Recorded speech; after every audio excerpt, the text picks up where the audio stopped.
बात याद रखना, बाराने रहमत का नुज़ूल से दिल छोटा मत करना। बुजुर्गों ने फरमाया जब किसी नेक काम पर बारिश हो जाए समझ दो कि वो काम अल्लाह ने तुम्हारा कबूल कर लिया है। जसपुर वालों, महफिलें मुनक्किद हुई है, होती रहेगी, लेकिन आंखों से देख लो, कहा जाता है कि रहमत बरसती है। अब तक न दिखने वाली रहमत देखा था, अब दिखने वाली रहमतों का नुज़ूल देख लो। ये इमाम आली मकाम का सदका है। तो जल्दी जल्दी में अपनी बात पूरी करूं, इसलिए कि आपको ज्यादा इम्तिहान में नहीं रखा जाएगा, आपको ज्यादा आजमाइश में नहीं रखा जाएगा।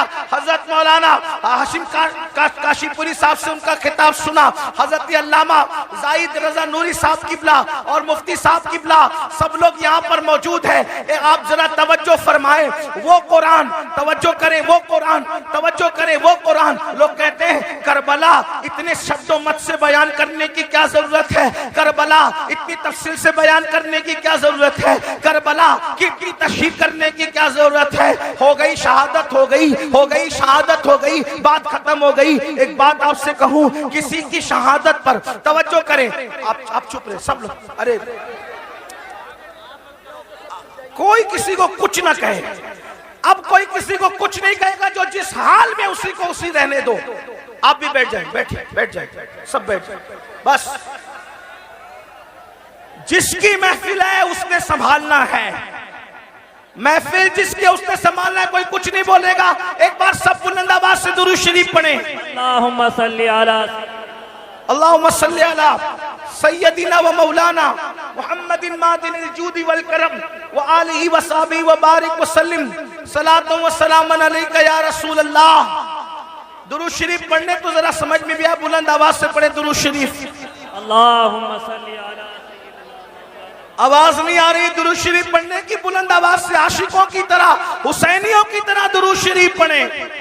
अल्लाहुम्मा सल्ली अला सय्यदिना व मौलाना मुहम्मदिन मादिनिल जूदी वल करम व आलिहि व सहबिहि व बारिक व सल्लिम सलातु व सलामन अलैका या रसूल अल्लाह सल्लल्लाहु तआला अलैहि वसल्लम। तो अर्ज ये कर रहा था, आखिर ये बात होती है कि इमाम आली मकाम की शहादत इतनी शद्दो मद, इतनी तफसील, इतनी शरो बस्त के साथ क्यों बयान की जाती है, आखिर इसकी जरूरत क्या है। तो मैं आपके सामने अर्ज करूं, किसी और की शहादत पर भी तो ऐसी निशानियां रूनुमा नहीं हुई जैसी निशानियां इमाम हुसैन की शहादत पर रूनुमा हुई। जय वो इमाम बहकी रहमतुल्लाह अलैह अपनी किताब में लिख रहे हैं, तारीख खुलफा में इमाम सुयूती लिख रहे हैं, आईने क़यामत में उस्ताद ज़मन लिख रहे हैं, सदुल फाजिल सवाने जय वो सवाने करबला में लिख रहे हैं। क्या लिख रहे हैं कि जब इमाम हुसैन की शहादत हुई तो इमाम हुसैन की शहादत के बाद आसमान से खून की बरसात हुई, आसमान से खून बरसा। आप याद रखें, तारीख में सब बड़ी बड़ी शहादतें हैं, सारी शहादतें सर आंखों पर है, लेकिन हजरत अमीर हमजा की शहादत कितनी दर्दनाक शहादत है। अमीर हमजा की शहादत पर खून की बरसात नहीं हुई, हालांकि वो बहुत बड़ी शहादत थी। इतना जरूर कह दूं, उस शहादत पर रसूलुल्लाह के आंसुओं की बरसात तो हुई है, लेकिन आसमान से खून की बरसात नहीं हुई है। अल्लाह अकबर। मेरे आका अलैहिस्सलाम के प्यारे दीवानों, इसी तरह और शहादतें देख लें, 3 दिन या 7 दिन तक आसमान से खून की बरसात होती है। अगर आप कहना चाहें तो यूं कह सकते हैं कि इमाम हुसैन की शहादत वो शहादत है जिस पर आसमान भी खून के आंसू रोया है, जिस पर आसमान भी खून के आंसू रोया है, जिस पर आसमान खून के आंसू रोए उसे इमाम हुसैन की शहादत कहते हैं। इसी तरीके से आप देखें, अल्लाह अकबर, बैतुल मुकद्दस में जहां से पत्थर उठाया जाता ताजा खून नजर आता निकलता हुआ, ये किसी और की शहादत पर ये निशानी नजर नहीं आई। मशहूर यही है कि ये इमाम हुसैन की शहादत। और भी मजीद चीजें,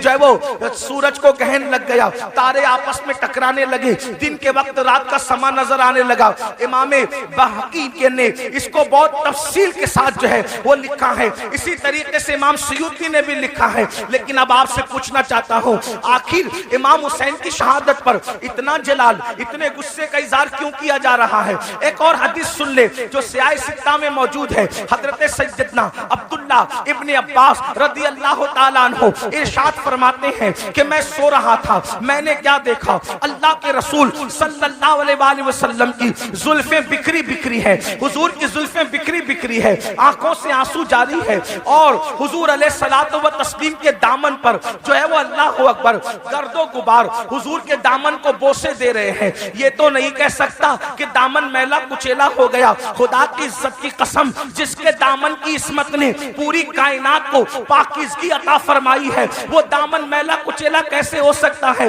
लेकिन सिर्फ सुनने वालों को पता चल जाए कि दामन की कैफियत क्या थी। अल्लाह अकबर। इब्ने अब्बास के फरमान का मफहूम है, मैंने देखा जुल्फे बिखरी है, जिसको मालूम है उसको मालूम है, जो नहीं जानता वो सुन ले।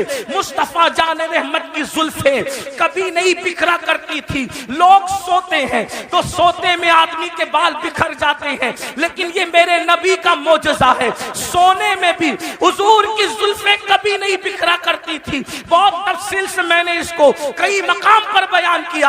आज वक्त बचाने के लिए तफसील नहीं पेश करता, सिर्फ इतना इजमाल पेश करता हूँ। हुजूर की जुल्फे क्यों नहीं बिखरा करती थी? वजह ये थी, बद्र ओहद का हंगामा भी हुजूर की जुल्फों को नहीं बिखेर सका। अल्लाह अकबर। खंदक और खैबर की मुसीबतें भी हुजूर की जुल्फों को बिखेर नहीं सकी। मगर अल्लाह अकबर, क्यों जुल्फे नहीं बिखरती थी? तो मेरे इमाम कहते हैं, शान है पंजे कुदरत तेरे बालों के लिए कैसे हाथों ने संवारे हैं तुम्हारे गेसू।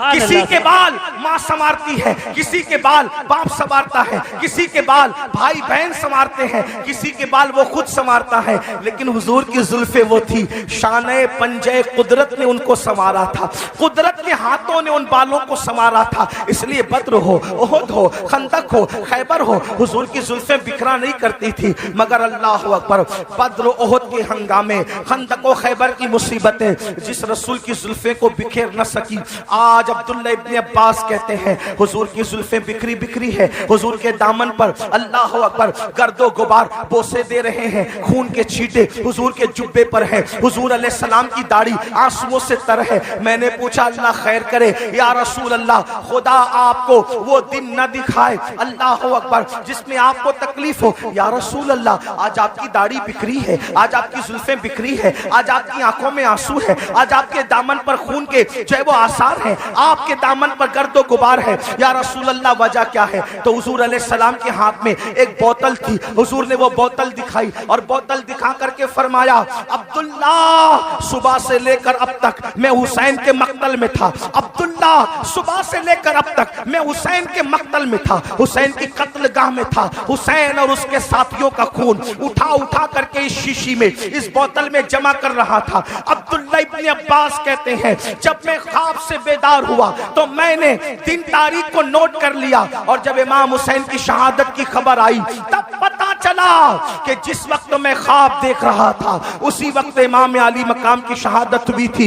ऐसा ही ख्वाब सैयदा उम्मुल मोमिनीन उम्मे सलमा भी बयान करती है। मेरे आका अलैहिस्सलाम के दीवानों, क्या किसी की शहादत के मौके पर हुजूर इस तरह खून समेटते नजर आए? क्या किसी की शहादत के मौके पर इस तरह जुल्फें बिखरती नजर आई? किसी की शहादत के मौके पर इस तरह दाढ़ी बिखरती नजर आई? ऐसा क्यों हुआ? और याद रखना, फिर शहादत गाह भी घर के करीब नहीं है, शहादत गाह भी घर के करीब नहीं है, बहुत दूर लाया जाता है, मैदान में ठहराया जाता है। 22,000 के लश्कर को 72 से मुकाबला करवाया जाता है, और 3 दिन भूखा प्यासा रख करके दर्दनाक अंदाज में शहादत होती है। वजह क्या थी? मैं फलसफे शहादत नहीं बयान कर रहा हूं, सिर्फ अपने जवानों की तवज्जो चाहता हूं। करबला सुनने के लिए आने वालों, करबला की दास्तान सुनने के लिए आने वालों, इमाम हुसैन का पैगाम सुनने के लिए आने वालों, मुझे बताओ, कोई ये कह सकता था कुरान और अहले बैत को आका ने छोड़ा है तो कुरान तो मुझे पढ़ना नहीं आता? तो गोया के बताया जा रहा है, जिसको कुरान पढ़ना नहीं आता, जो कुरान नहीं जानता, वो करबला में किरदार हुसैन देख ले, उसको समझ में आएगा कि कुरान का तर्जुमा क्या है। कुरान ताकों में रखा जाता है, हुसैन को कंधों पे बिठाया जाता है, कुरान नमाज में पढ़ा जाता है, लेकिन हुसैन के लिए सजदे तवील कर दिए जाते हैं। कुरान मिंबर पर से उसका पैगाम पहुंचाया जाता है, हुसैन के लिए मिंबर छोड़ के जमीन पे आया जाता है, कुरान को सीने से लगाया जाता है, हुसैन को जबान चुसाया जाता है। गोया के कुरान को जबान पे रखा जाता है और जबान पर हुसैन को रखा जाता है। अंदाजा तो फरमाए किस तरीके से खूबसूरत अंदाज है। अल्लाह अकबर, जिस सीने में कुरान आ जाए वो सीना रोशन हो जाता है। और अल्लामा अब्दुल रहमान जामी लिखते हैं, हुसैन पाक इतने खूबसूरत थे कि रात के अंधेरे में जब गलियों में चलते थे तो चेहरे से ऐसी रोशनी निकलती थी कि उस रोशनी में लोग सफर तय करते हुए नजर आया करते थे।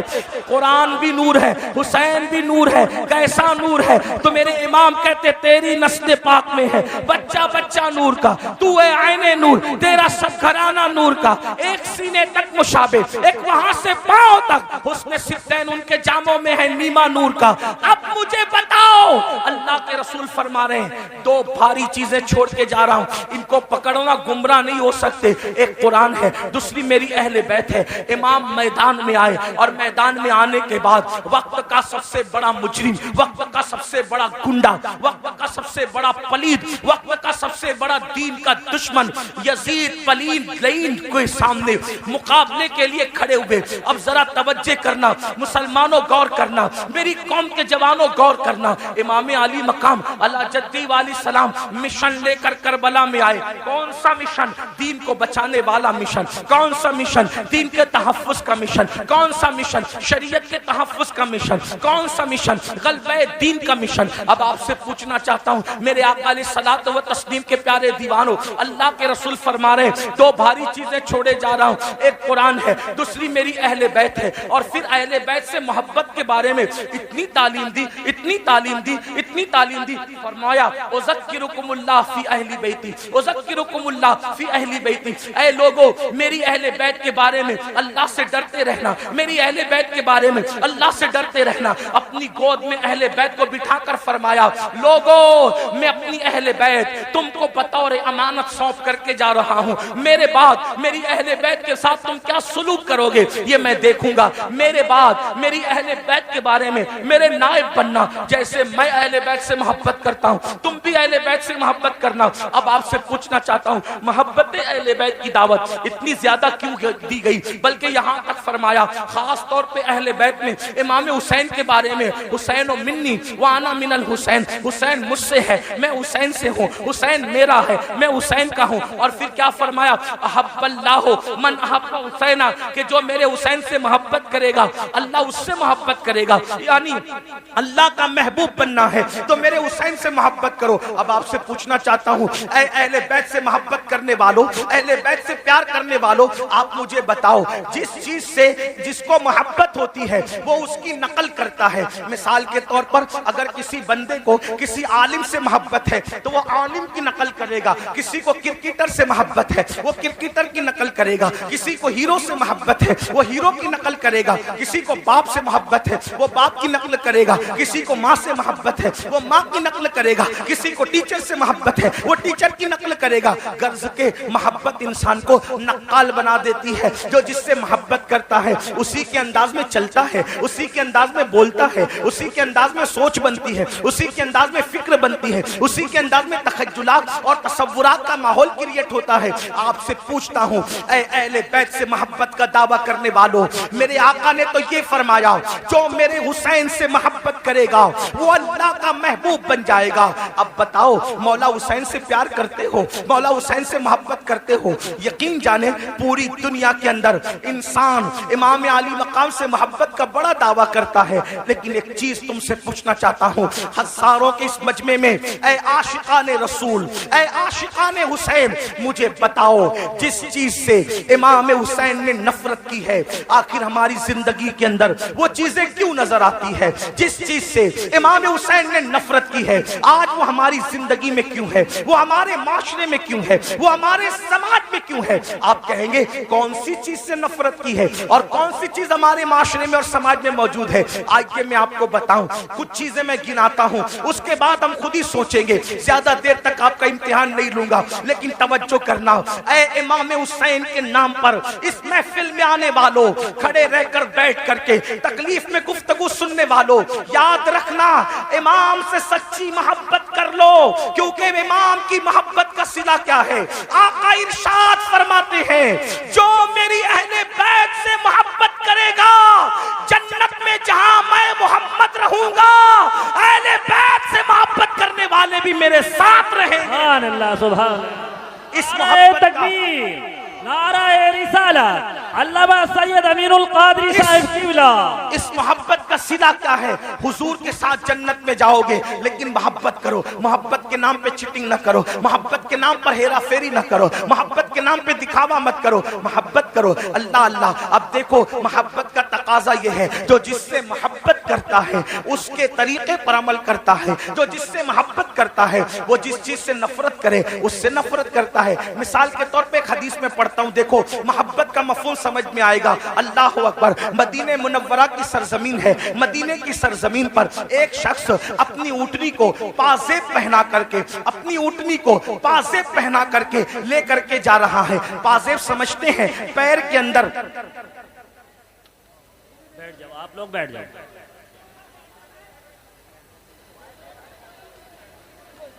पैर के अंदर जो घुंघरू बांधे जाते हैं उसको पाजेब कहते हैं।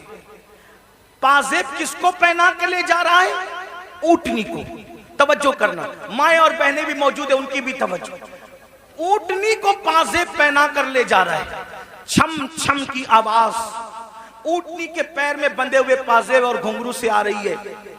उम्मुल मोमिनीन सैयदा आयशा सिद्दीका ने जैसे ही घुंघरू की और पाजेब की आवाज सुनी, फौरन कान पर हाथ रख लिए और अपनी कनीज से कहा, जाओ उस ऊँटनी वाले को मेरा नाम कहना और मेरा नाम लेकर के कहना, खबरदार ऊँटनी रोक दे। जब ऊँटनी वो रोक दे मेरे नाम से, तो उससे कहना पाजेब उतार दे। अब पाजेब उतारने के बाद उसको कहना, जिस आवाज को अल्लाह के रसूल ने नापसंद किया है उस आवाज को आयशा कभी पसंद नहीं कर सकती। अल्लाह अकबर। मेरी कौम के जवानों, गौर से सुनो, हदीस पर तवज्जो करो। याद रखना, आज कोई अपने आप को कुछ भी टाइटल दे दे, जमीन के अंदर जाने के बाद पोल खुलेगी कौन क्या था। जबान से बड़े बड़े दावे करने वालों, अल्लाह से डरो। अल्लाह के यहाँ अदल है, अल्लाह के यहाँ इंसाफ है, अल्लाह के यहाँ चेक करने का मामला है। अब आदमी अपने आप को जो चाहे कह ले। अल्लाह अकबर। ऊँट के पैर में पाजेब बंधे हैं, उन पाजेब के बारे में उम्मुल मोमिनीन ने कान पर हाथ रख लिया। कनीज जाती है, जा करके उस ऊँटनी वाली से कहती है, ए ऊँटनी वाले, ए शुतरबान, याद रख उम्मुल मोमिनीन का हुक्म है, ऊँटनी को रोक दे और पाजेब निकाल दे। अम्मा जान का हुक्म कौन टाल सकता था? उसने फौरन ऊँटनी रोक दी। ऊँटनी रोकने के बाद पाजेब निकाल दिए। निकालने के बाद आया उम्मुल मोमिनीन के पास, अम्मा जान आपने पाजेब निकालने का हुक्म दिया। उम्मुल मोमिनीन कहती है, ए शुतरबान, ए ऊँट चराने वाले, जिस आवाज को मेरे महबूब ने नापसंद किया है उस आवाज को मैं कैसे पसंद कर सकती हूँ? जो आवाज मेरे महबूब को तकलीफ पहुंचाती थी उस आवाज को मैं कैसे पसंद कर सकती हूँ? इसलिए पाजेब में घुंघरू न डाल और उसको ऊँट के पैर में न डाल। तो वो कितनी सादगी से कहता है, देखो लोग कितने सादा होते हैं, बड़ी सादगी से कहता है, अम्मा जान ये ऊँटनी तो जानवर है, जानवर को घुंघरू पहनाने पर क्या गुनाह हो सकता है? अल्लाह अकबर। तवज्जो करें, अम्मा जान ऊँटनी तो जानवर है, तो जानवर पे तो कोई शरीयत का हुक्म नहीं है, जानवर को पाजेब पहनाने पे क्या हो सकता है? उम्मुल मोमिनीन का जवाब सुनो, फरमाती है, नादान, ऊँटनी तो जानवर है, जानवर, मगर तू तो जानवर नहीं है, तू तो इंसान है। जिस चीज को हमारे महबूब ने नापसंद किया है, मोहब्बत का तकाजा है कि उस चीज को हम भी नापसंद करें। अब आपसे पूछना चाहता हूं, हुसैन के नाम पर बच्चे, जान, माल सब कुर्बान करने की बात करने वाले मेरे जवान, मुझे बता कि यजीद बांसुरी की आवाज सुनता था, यजीद ढोल की आवाज सुनता था। मौला हुसैन इस गैरत के साथ आए थे कि जो आवाज मौसीकी और म्यूजिक की मेरे नाना को नापसंद थी, यजीद प्रमोट कर रहा है। हुसैन ने उसको नापसंद करते हुए उस आवाज के खिलाफ एहतजाज रिकॉर्ड कराया, एहतजाज दर्ज कराया, घर के घर लुटाया। हुसैन पाक से मोहब्बत करने वालों, बताओ ये जो कानों में ईयरफोन लगाकर रोजाना गाना सुन रहे हो, कारों में सफर करते हुए जो गाने सुनते हो, और वो भी इतने गंदे गंदे गाने जो इंसान की शहवत को उभारे, जो इंसान को गुनाहों पे उभारे, क्या भूल गए रसूलुल्लाह सल्लल्लाहु अलैहि वसल्लम का फरमान? अल्लाह के रसूल फरमाते हैं, बारिश के बरसने पर जैसे सब्जा पैदा होता है, वैसे म्यूजिक की आवाज की वजह से इंसान के दिल में निफाक पैदा होता है। मैं ये तो नहीं कहता कि लोग मुनाफिक हो गए, मगर अल्लाह के रसूल फरमा रहे हैं, म्यूजिक सुनोगे तो दिल में निफाक पैदा होगा। और निफाक किसको कहते हैं? जबान पर कलमा है और दिल में कुफ्र है, ये निफाक है। निफाक किसको कहते हैं? कि जबान पे कलमा हो और दिल में कुफ्र हो। और ये किससे पैदा होता है? ये म्यूजिक की वजह से। बताओ, शादियों में म्यूजिक बजाते हो, गाड़ियों में म्यूजिक बजाते हो, और अल्लाह अकबर रात के 2-2, 3-3 बजे तक म्यूजिक में डूबे रहते हो। जानते हैं म्यूजिक का अंजाम क्या है? अल्लाह के सच्चे रसूल तुम्हारे और मेरे आका मुस्तफा जाने रहमत सल्लल्लाहु अलैहि वसल्लम फरमाते हैं, जिसने दुनिया में म्यूजिक की आवाज सुनी होगी, जिसने दुनिया में गानों की आवाज सुनी होगी, क़यामत के दिन उसके कान में शीशा पिघला करके डाला जाएगा। ऐ मेरी कौम के जवानों, अपने घर के गरम के हुए तेल को अगर कान में डालो और तेल ज्यादा गर्म हो जाए तो आदमी उसको बर्दाश्त नहीं कर पाता। अपने आप पे रहम करो, तुम मुसलमान हो, मुसलमान। नबी ने जो कह दिया वो हक है, नबी ने जो कह दिया वो सच है। जहन्नम की आग से, जहन्नम की आग पर पिघलाया हुआ शीशा जब कानों में डाला जाएगा, उस वक्त क्या बनेगा? मुसलमान होना, कलमा पढ़ा हो, कलमा पढ़ा है ना, तो कलमे का तकाजा तो पूरा करो। यजीद और हुसैन में फर्क क्या है? यजीद कलमा पढ़ के कह रहा है सब चलता है, और हुसैन की फिक्र ये है सब नहीं चलेगा, सिर्फ मेरे नाना की शरीयत चलेगी। सुभान अल्लाह, सुभान अल्लाह। अब जाजपुर वालों मुझे बताओ, तुम कौन से मुसलमान बनना चाहते हो? यजीद की फिक्र वाले या इमाम हुसैन की फिक्र वाले? इमाम हुसैन की। यजीद कह रहे कलमा पढ़ो सब चलेगा, हुसैन पाक कहते सब नहीं चलेगा, सिर्फ मेरे नाना की शरीयत चलेगी। किसके साथ हो? आज कहते हो अरे सब चलता है, ये तो यजीद की बोली है। जिना करो सब चलता है, यजीद की बोली है। शराब पियो सब चलता है, यजीद की बोली है। मस्जिदें वीरान करो फिर भी जन्नत में जाएंगे, यजीद की बोली है। हुसैन पाक की ये बोली नहीं है। हुसैन पाक कह रहे सिर्फ एक चीज चलती है बस, वो मेरे नाना की शरीयत है, मुहम्मदुर रसूलुल्लाह की शरीयत है। आओ, बर्दाश्त नहीं कर सकता कोई भी अल्लाह के अज़ाब। आका फरमाते जहन्नम की आग का बना हुआ शीशा गाना सुनने वालों के कान में डाला जाएगा। और एक बात आपको कहूं, आज पूरी दुनिया में अगर तवज्जो है, आप शोर नहीं कर रहे तो मेरी बात पे तवज्जो, जो शोर कर रहे उन्हें करने दे।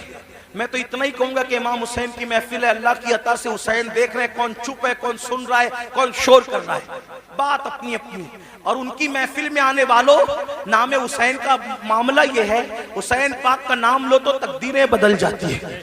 हाँ, ये कोई मुशायरे की महफिल नहीं है मेरे भाई। हाँ, ये कोई ओट और नोट की तकसीम की महफिल नहीं है मेरे भाई। ये मौला हुसैन की महफिल है, जो बादशाह, दुनिया का बादशाह नहीं था, वो बादशाह गर, जिसको प्यार से देख लिया उसको बादशाह बना दिया, जिसको प्यार से देख लिया उसको ताज अता कर दिया। गौर से सुनो, करबला सुनने आए हो। आज पूरी दुनिया में मुसलमानों के घर खतरे में।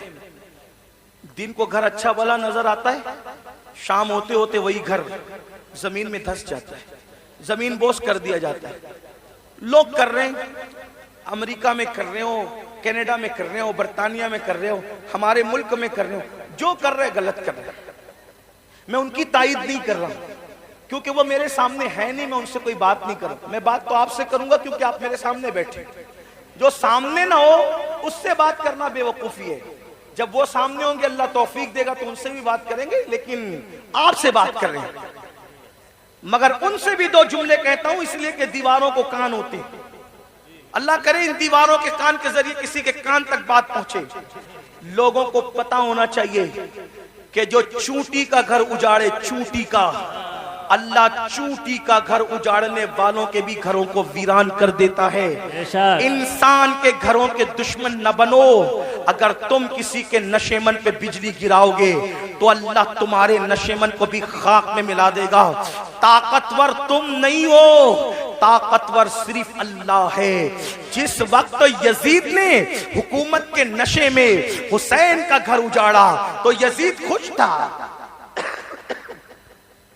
अल्लाहुम्मा सल्ली अला सय्यिदिना, नाराए तकबीर, दुरूद शरीफ पढ़े।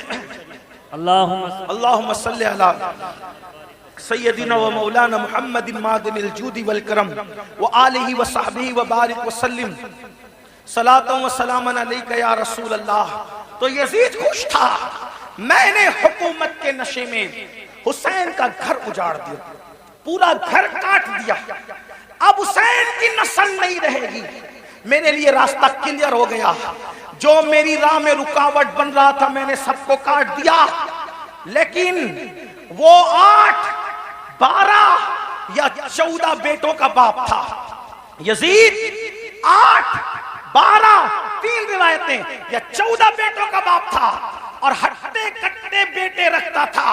और हुसैन की नस्ल के बारे में उसको ये बुग़्ज़ था कि मेरी हुकूमत में जो चीज रुकावट है मैंने खत्म कर दिया। मगर कुदरत ने बताया यजीद तू ताकतवर नहीं है, ताकतवर अल्लाह है। 14 बेटे छोड़ के मरा था, आज नस्ल नजर नहीं आती। हुसैन एक बीमार छोड़ के गए, कोई मोहल्ला नजर नहीं आता जहां हुसैन की औलाद मौजूद ना। सुभान अल्लाह, सुभान नाराए तकबीर, नाराए रिसालत, शोहदाए करबला कॉन्फ्रेंस, सरजमीने जसपुर। जमीन के अंदर भी अच्छे अच्छे औलाद हुसैन सो रही है और जमीन के ऊपर भी अच्छे अच्छे औलाद हुसैन नजर आ रही है। तो अर्ज ये कर रहा था, लेकिन जो लोग करते हैं मैं उनकी तायीद नहीं करता। आप मगर सुने क्योंकि मेरे सामने आप हैं। आपके घर खतरे में, दिन में घर ऊंचा दिखता है, नीचे बाद में खत्म हो जाता है। वजह उसकी हदीस सुनो। आज से 1450 साल पहले घर उजड़ने, घर बिखरने, घर धसने, जलजले आने या किसी का घर टूट जाने की वजह बयान फरमाई। अल्लाह के रसूल अलैहिस्सलाम फरमाते हैं जब तुम गाने, म्यूजिक और शराब में डूब जाओगे, ये मैं नहीं कह रहा हूं, अल्लाह के रसूल फरमा रहे हैं, जिसको अल्लामा इब्नुल जौजी ने नकल किया है। तवज्जो करना, आका इरशाद फरमाते हैं कि जब तुम गाने और म्यूजिक के अंदर और शराब के अंदर डूब जाओगे तो अल्लाह रातों रात तुम्हारे घरों को जमीन में धसा देगा। रातों रात तुम्हारे घर जमीन में धस जाएंगे। आज 16, 17 साल की उम्र के मेरे नौजवान फिल्म देखकर, सीरियल देखकर नशे की तरफ जा रहे हैं, म्यूजिक की तरफ जा रहे हैं। जिना फैशन हो चुका है। इमाम हुसैन इसी के खिलाफ तो खड़े हुए थे। अगर ये सब करते हो तो हुसैनी नहीं हो तुम, चाहे जो बन जाओ। मैं किसी एक को नहीं कह रहा हूं, अपने आप में डूब कर सोचो। अगर मस्जिद को तुमने वीरान कर दिया, अल्लाह के घर को वीरान कर दिया, फजर की नमाज में सोते पड़े हो, तो आप 7 समंदरों का भी शरबत बना लो। तवज्जो करना, लोगों को मेरे जुमले तल्ख लगते हैं लेकिन कोई कुछ कहे मेरे बारे में, हकीकत है 7 समुंदरों का शरबत बना लो, इमाम हुसैन के नाम पे बांट दो, लेकिन अगर तुम दीन मिटाओगे और शरबत बनाओगे तो इमाम हुसैन उस शरबत को कबूल नहीं करेंगे, बल्कि उस शरबत को तुम्हारे मुंह पे मार दिया जाएगा। लेकिन अगर तुमने बिल फर्ज सारी जिंदगी शरबत बनाया भी नहीं, शरबत पिलाया भी नहीं, हत्ता के शरबत का नाम भी नहीं लिया, लेकिन इमाम हुसैन जिस दीन को बचाने चले थे, अगर उस दीन की हिफाजत के लिए तुमने कुर्बानी दी तो इमाम हुसैन क़यामत में तुम्हें सीने से लगाएंगे। मेरे अजीज, मेरे भाई, आओ इमाम हुसैन के मिशन की तरफ तवज्जो करें। तो अर्ज ये कर रहा था, आजकल 16-16, 17-17 साल की उम्र के मेरे नौजवान इसी तरह शराब की तरफ, जिना की तरफ, जराइम की तरफ, म्यूजिक और गानों की तरफ जा रहे हैं, मस्जिदों को वीरान कर चुके हैं। मेरे अजीज भाई, अल्लाह के अजाब को दावत न दे, अल्लाह के गजब को दावत न दे। ये जो आप सोचते हैं ना कि हम लोग कुछ भी करेंगे जन्नत में चले जाएंगे, हम कुछ भी करेंगे हम आखिरत में कामयाब हो जाएंगे, मेरे भाई, मेरे अजीज, ये दुनिया है दुनिया, ये दुनिया मक्कार है, ये दुनिया गद्दार है, ये दुनिया बेवफा है। इस दुनिया से दिल न लगा, तू कुछ भी कमाएगा, तू कुछ भी कमाएगा, तू कितना भी जमाएगा, मगर याद रखना, अगर तूने आखिरत की तैयारी न की, अगर तुमने आखिरत की तैयारी न की, सब दुनिया ही के अंदर धरा के धरा रह जाएगा। कुरान कहता है, ला तंसा नसीबका मिनद दुनिया, दुनिया से अपने नसीब का मत भूल। मेरे भाई, क्या तू मेरे आका की वो हदीस भूल चुका है? अल्लाह के रसूल ने फरमाया, जिसने दुनिया के अंदर शराब का सिर्फ एक घूंट पिया होगा, जब वो मर के कब्र में जाएगा तो उसका मुंह सूअर की तरह कर दिया जाएगा या बंदर की तरह कर दिया जाएगा। आओ मेरे भाइयों, एक बुजुर्ग के हाथ पर एक कफन चोर ने तौबा की थी। अल्लाह अकबर, दिल के कानों से सुन लेना, एक कफन चोर ने एक बुजुर्ग के हाथ पे तौबा की थी। उस बुजुर्ग ने उस कफन चोर को तौबा करवाई और तौबा करवाने के बाद कफन चोर से पूछा, ऐ कफन चोर, अब तू मेरे हाथ पे तौबा कर चुका है, तूने कितने कफन चुराए? उसने कहा, हुजूर, मैंने तो हजारों मुर्दों को नंगा किया, उनके कफन चुराए, मुसलमानों के कफन चुराए, जी मुसलमानों के कफन चुराए। तो उस बुजुर्ग ने कहा, सच सच बताना ऐ कफन चोर, सच सच बताना कि तूने जब मुर्दों के कफन चुराए तो कितने मुर्दे थे जिनके चेहरे मरने के बाद कब्र में किबले की तरफ थे? ध्यान से सुनना, तवज्जो से सुनना, थोड़ा मिंबर वालों से भी तवज्जो चाहता हूँ, बात न करें, बहुत नवाजिश होगी आपकी, मैं आपकी मालूमात में इजाफा नहीं कर सकता, लेकिन आपकी दुआएं जरूर ले सकता हूं, आपकी भी तवज्जो चाहता हूं। मेरी बात गौर से सुने, मैं एंड की तरफ बात को लेकर के जा रहा हूं,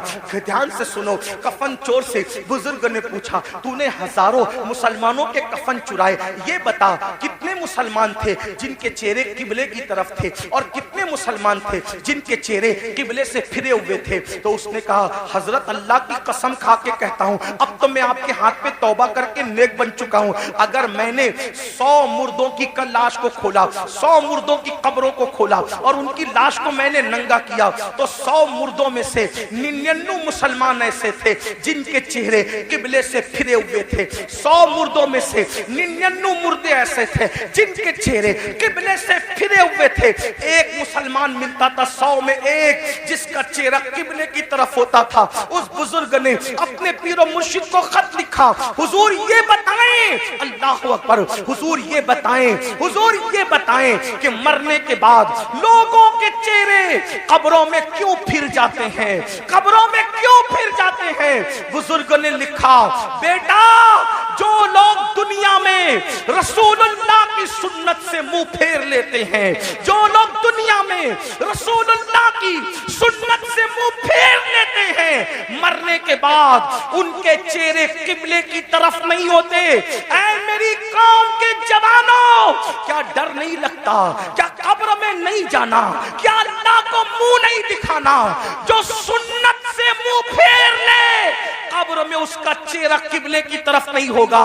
हमने तो फर्ज से मुंह फेरा है, हमने तो फराइज से मुंह फेरा है। अल्लाह अकबर, नमाज छूट रही है, माता माथे पर शिकन तक नहीं है।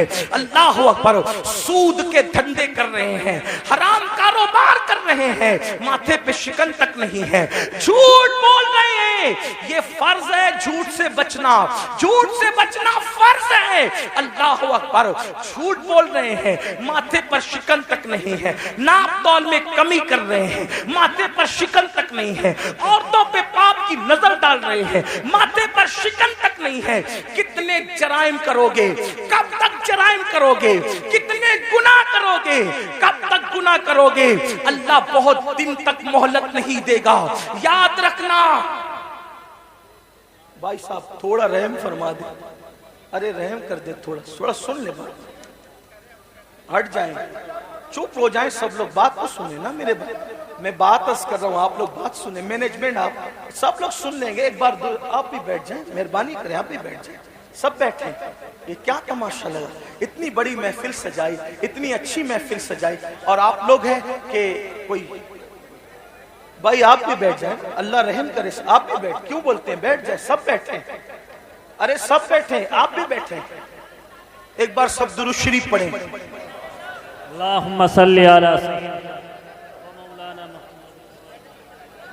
आप मत बोले भाई, किसी को मत बोले, मैं बोल रहा हूं, आप दुरूद शरीफ पढ़ें भाई, दुरूद शरीफ पढ़ें।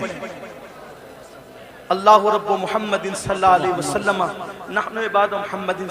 ये बीच में आप जब बोलते हो ना तो जहन मुंतशिर होता है, चूंकि मैं तकरीर याद करके नहीं आता। देखो जो तकरीर याद करके आते हैं ना, आप कुछ भी करें उसको डिस्टर्ब नहीं होगा, वो याद करके आप फटाफट बोलता रहेगा।